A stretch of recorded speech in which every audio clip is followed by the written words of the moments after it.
What are you doing? Yeah, you. Don't give me that look. What in the avocado world are you doing all day? Wasting my nights, you turned out the lights, now I'm paralyzed still. Staring at a black and white piece of paper. Yeah, I know, you're probably making fun of me and calling me dumb. But hey, how did you get there?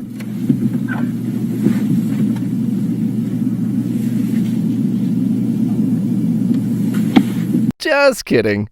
The game you call chess, chess, went from this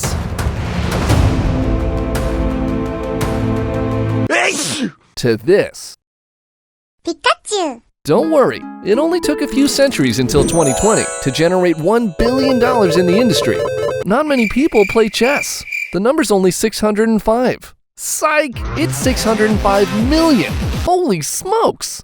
Who would have thought that some rocks and a board from a millennium ago would become the game of chess? The game of glory.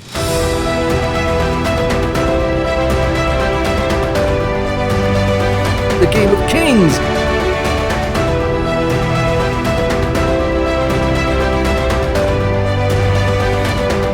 The game of brilliance.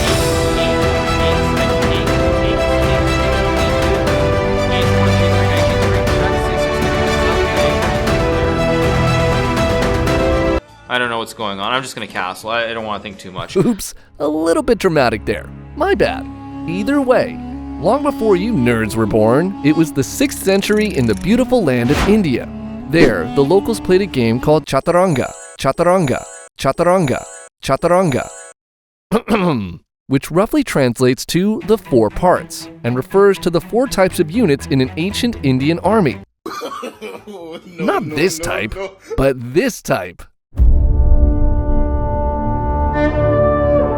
Wow, this man looks jacked! Said by absolutely nobody. The 4 divisions were footmen, elephants, chariots, and cavalry, which would later become our pawns, bishops, rooks, and knights. Ah, we all wish the pieces would look like this. I mean, look at you, pawn. What makes chaturanga the earliest true chess is that each piece had its own powers, and the game depended on the fate of a single piece. The king. The game was played on a non-checkered 8x8-inch board, originally developed for a different game. The game also included another piece that stood next to the king, which was called an advisor. That advisor must have been a wonderful woman, as the king later married her and made her the modern-day queen. At first, the king restricted the queen from leaving him alone, as she was only allowed to move diagonally and 1 square at a time. Nowadays, however, the queen can be seen jumping around the whole board as she became dominant throughout the years. I mean, look at her go! These people did not stop only at the queen. They made the elephant, predecessor to our rook, a weirdo too. It became obvious when different regions around the globe tried to move our little friend as they willed. This friendly guy moved diagonally or vertically, but for a short distance. The rook once said to the bishop, "Hey, stop it! I ain't gonna share lands with you." Probably after that, they fixed this broken piece.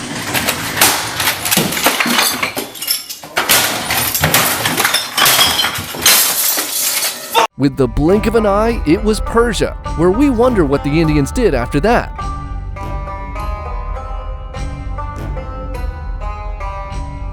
It was the 10th century when a nobleman wrote a book of kings and their glorious stories. According to that book, an Indian king sent a gift. No, not a bouquet of flowers, not gold, not silver, not a letter of alliance. This big boy sent a chessboard. Why, you may ask? Who knows? Nonetheless, he sent it to King Khosrow I, a 6th century Sassanid Persian king, with a letter. Hey Khosrow, you wanted to be the king of kings? Then your tiny little court should be wise enough to figure out the game of chess. If they could not, the Persians should be paying India tribute and not the other way around. Crazy, right? If yes, then you might be hypnotized by Khosrow's actions. Within a day or two, one of the wisest men among his not-so-tiny council solved it. Bingo! Persia goes, brrr, why so serious? Persia then asked ChatGPT, and decided to name the gang Chatrang. Yeah, so original. They also watched the movie Shazam and shouted Shah when the king was in danger. Yes, it became Czech in the modern era. They also introduced another rule to say Shama, which later became the killer word checkmate. So don't say checkmate from now on. If you're bored, just say Shamath and see your friend's jaws drop. Persians were the dogs of ruling the chess. Tempo. Ah, you're taking my rook. Come on. What do you want to play? What do you want to play? They also introduced a rule that dummies like you cannot move the king into check and cannot leave the king in check. Don't let your dreams be dreams. Yesterday, you said tomorrow. So just do it! Make your dreams come true! Just do it! Otherwise, Shamath. While they were picking up chess, the Sassanids had been engaged in protracted wars with neighbors, including Rome and the so-called Byzantine Empire. Combined with internal conflict, Persia was in a weak state just as Arabia was being united by Islam and Muhammad's caliphate. By 651, Muhammad's successors had conquered Persia and killed the last Persian king.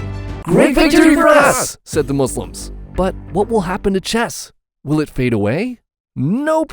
Chaturanga spread across the Muslim world from the conquered Persians, largely keeping its shape and the same names for the pieces. The game became incredibly popular among all members of Muslim society. Then there was this man, Caliph Harun al-Rashid. He was known to be an avid chess player and went as far as including it in his official court activities. Muslims do not tend to have any statues or sculptures in their home. So what was a great idea? They just redesigned the pieces with an abstract theme. Perfectly balanced as all things should be. They loved the game so much that they sent a chess set as a gift to the Holy Roman Emperor, which is how the game spread westward. Surely they kept playing chess, right? They actually banned the game in the 1990s, considering it a violation of their culture. By that time, chess was incredibly popular and spread rapidly. Like the flu, but in a good way. Now, can you guess where the next stop was? Ask to absolutely nobody. Just kidding, take your guess. Woohoo! Is your friend constantly beating you in chess? Did your chess teacher ditch you because you were that bad? Are you looking for a solution? Holy moly, you found us! Subscribe now and get the lucky charm. Hit the bell to get notified. Or don't if you're not into good stuff. Alright, jokes aside, by the 10th century, chess had spread to various regions, including Moorish Spain, Byzantium, and Russia through trade. It reached England with William the Conqueror and gained popularity among noble figures such as Henry I, Henry II, and Richard I. Ironic, isn't it? During the Middle Ages, chess became associated with high culture and nobility, leading to the production of elaborate sets. Numerous books were written about chess, and the game was growing exponentially. Chess finally came to the big daddy of nations, said Europeans. Chess and Europe had to get along in a strange way. One of the earliest European references to chess can be found in Disciplinae Clericalis from the early 1100s, which listed chess as one of the skills a knight should possess. Yeah, chess was mandatory for a royal knight, and now even a 9-year-old boy's become a Grandmaster. Let's change some things, said the European people. In Europe, the chess pieces underwent significant changes compared to the original Indian game. Influenced by culture and religion, the representative pieces look quite different. For example, the elephant piece in India had a notch at the top, which in the Muslim game became the bishop or counselor in some European countries. Then the piece was left at peace.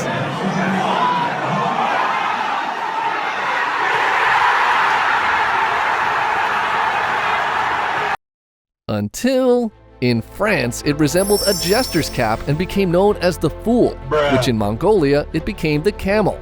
The rook, originating from the Persian word for chariot, appeared as various things like birds or horse heads. It was later referred to as a castle or tower. Different regions had different names for the pieces, such as marquis, count, or rector. In fact, the pawn became associated with medieval footmen or minted arms.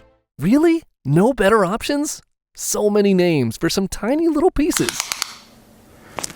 Ooh, that's kind of small. Yikes. Moreover, Europe introduced the checkered board with alternating light and dark squares. Time for some aesthetics, said Europeans. They did not go cheap on changing pieces though. The queen piece underwent the most significant change in Europe. I talked about it before, and I will talk about it again. Initially, it could only move one space, but around 1300 it gained the ability to move 2 spaces diagonally on its first move, and jump over other pieces. It was first called a queen in a Swiss poem from 997. Some early sets depicted the queen as feminine. Marilyn Yalom, historian, suggested the development of the queen's moveset was definitely influenced by influential women in power, such as Eleanor of Aquitaine, Blanche of Castile, and Queen Isabella I of Spain. The rise of the cult of the Virgin Mary also played a role. The sentiment, women in power and they must take it all, echoed among them. Good thing there was no Andrew Tate there, otherwise we could find Top G on the chessboard. Honestly, that would have been kinda lit. The transition from the old moves to the new ones can be dated with reasonable accuracy to the late 15th century, specifically during the reign of Queen Isabella. A poem from that time called Chess of Love metaphorically uses a game of chess to represent courtly love and clearly demonstrates the new rules for the moves of queens and bishops. Yo, those rule changes were so insane, they would have given Bobby Fischer a headache. What does it do? From Spain, a significant publication describes both the old and new rules for these pieces in 1497.